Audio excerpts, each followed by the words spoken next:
chelo jisi puan kapang jang sami kenang puan akang jang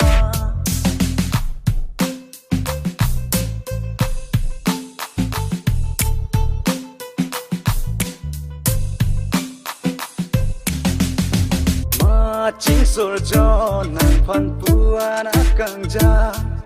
se rupa son si turi ri turbong jok tanang lidu ne samila nang pan sami kenang puan akang jang tek lok penang pan sing penang doe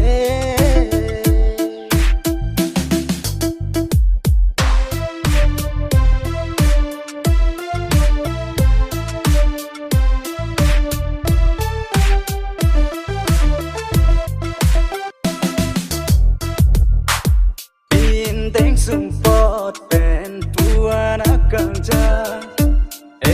thak manai son si kai kenang turbong sing kang sampa jirji ma samil